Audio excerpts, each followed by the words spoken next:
ہم نے اس کو تعبیر کیا تھا، تو اب ان کی تاریخ کا حوالہ شروع ہو رہا ہے. وہ آپ ہے نا موسیٰ کی کتاب، اور ہم نے موسیٰ کو کتاب دی تھی یعنی تورات.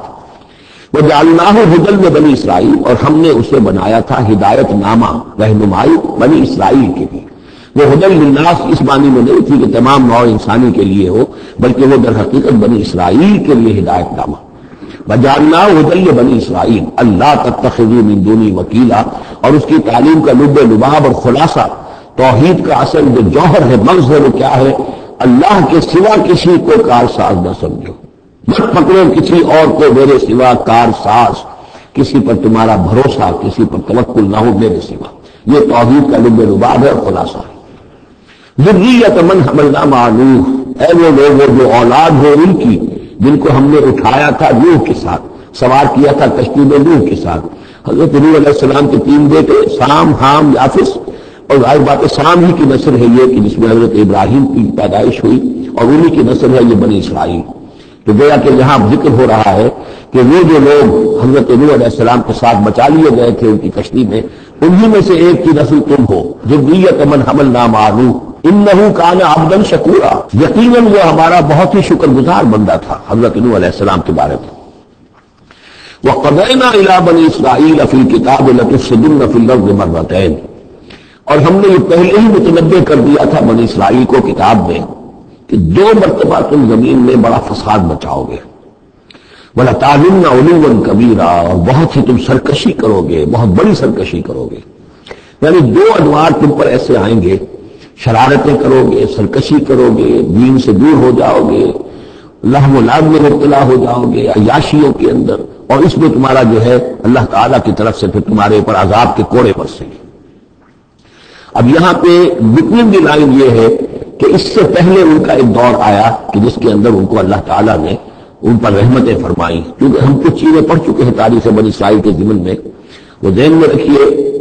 حضرت موسیٰ علیہ السلام لے کر نکلے بنی اسرائیل کو مصر سے، تو یہ 1400 قبل مسیح کی بات ہے.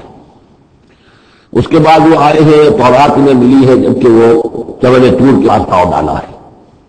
وہاں سے پھر شمال مشرق کی طرف چلے ہیں، جب کہا گیا کہ جنگ کرو قوم نے انکار کر دیا، تو 40 برس تک کی سزا مل گئی ان کی بزدلی کی وجہ سے. 40 برس تک وہ اسی صحرا میں بھٹکتے پھرے. اسی دوران حضرت موسیٰ کا انتقال ہو گیا اور حضرت ہارون کا بھی انتقال ہو گیا. لیکن پھر صحرا میں جو نسل پیدا ہوئی وہ پلی بڑھی، وہ ہمت والی تھی، مشقت دیکھی ہوئی تھی اس نے پھر جنگ کی اور جہاد کیا. حضرت یوشع ابن نون جو خلیفہ اول تھے حضرت موسیٰ علیہ السلام کے، ان کی سرکردگی میں تو فلسطین فتح کر لیا. پہلا شہر جو فتح ہوا وہ اریحا یا جریکو ہے، تو آج بھی موجود ہے وہ شہر. اس کے بعد انہوں نے کچھ عرصے کے اندر پورا فلسطین فتح کر لیا. لیکن غلطی یہ کی کہ اس میں ایک مرکزی حکومت نہیں بنائی، بہت سے 12 حکومتیں، 12 قبیلے تھے، جیسے 12 چشمے ان کو دیے گئے تھے، 12 حکومتیں بنا لی. پھر آپس میں لڑنے بھی لگے، طوائف الملوکی ہوئی. تو آس پاس کے جو مشرک اور کافر قومیں تھیں سیریا وغیرہ میں اور آس پاس اردن کے رہنے والی، انہوں نے پھر جو ہے ان کے اندر ریشہ دوانی شروع کی.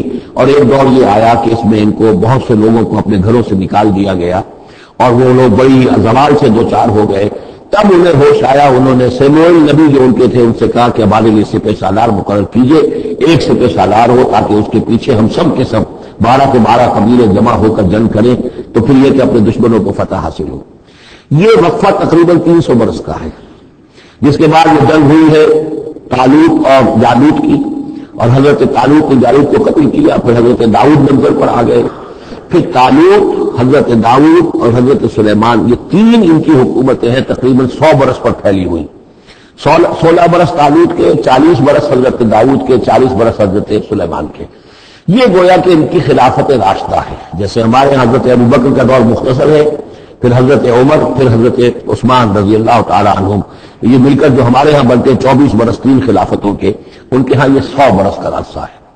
لیکن حضرت عثمان کے بعد آپ کو معلوم ہے کہ تقسیم ہو گئی تھی مملکت، اس لیے کہ حضرت علی رضی اللہ تعالی عنہ کی خلافت کو حضرت ابی معاویہ نے تسلیم نہیں کیا، تو شام اور مصر کے علاقے علیحدہ رہے. بالکل اسی طرح ہوا وہاں پر بھی کہ حضرت سلیمان کے بعد ان کے 2 بیٹوں میں جو مملکت تقسیم ہو گئی. ایک شمالی مملکت تھی جس کا نام اسرائیل تھا اور سامریہ اس کا دارالخلافہ تھا. ایک جنوبی تھی یہودا اور وہ اس کا جو ہے یروشلم اس کا دارالخلافہ. تو اس طریقے سے 2 ملک یہ بن گئے. یہ زمانہ ان کا ابھی عروج کا بہرحال ہے، کچھ کئی 100 برس ان کے عروج کے گزرے، پھر ان میں خرابیاں آئیں، پھر ان کے اندر شرک مشرکانہ اوہام آ گئے، دنیا پرستی آ گئی، شریعت کا مذاق بنانا ہو گیا معاملہ، تو پھر ان پر زوال آیا۔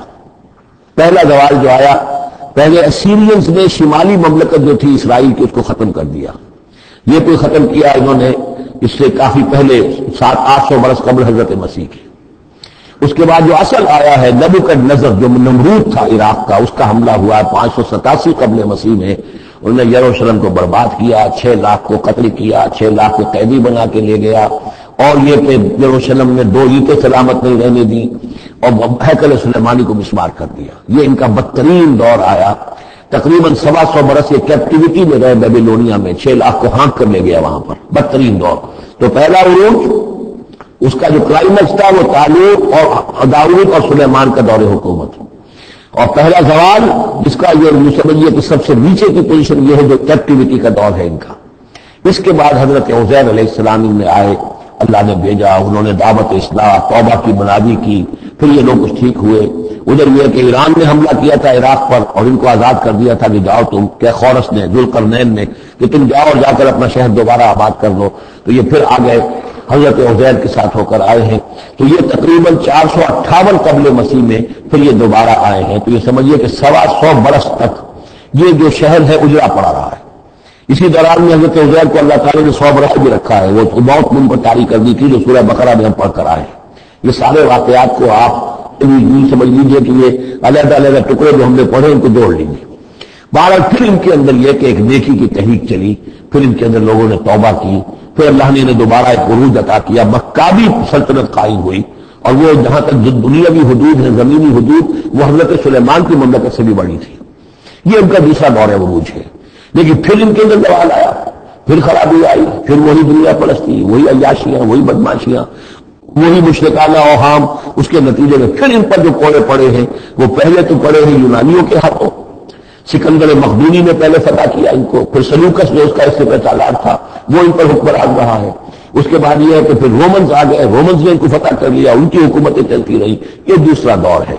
اس دور میں پھر یہ ہے کہ رومنی کے ہاتھوں سن 70 عیسوی میں دوبارہ یروشلم تباہ و برباد ہوا، 1,33,000 یہودی ایک دن میں قتل کیے۔ پھر دوبارہ وہ ٹیمپل یا ہیکل سلیمانی جو دوبارہ تعمیر کر لیا تھا حضرت عزیر کے بعد، پھر وہ مسمار کر دیا گیا، اور وہ آج تک مسمار پڑا ہوا ہے۔ اور گویا کہ حضور صلی اللہ علیہ وسلم کی بعثت کے وقت 500 برس ہو چکے تھے اس کو مسمار ہوئے ہوئے۔ سن 70 عیسوی میں وہ مسمار ہوا، اور 571 میں حضور کی پیدائش ہے، یعنی آپ کی پیدائش بھی پورے 500 برس بعد ہوئی ہے، جبکہ یہ رومیوں کے ہاتھوں ہیکل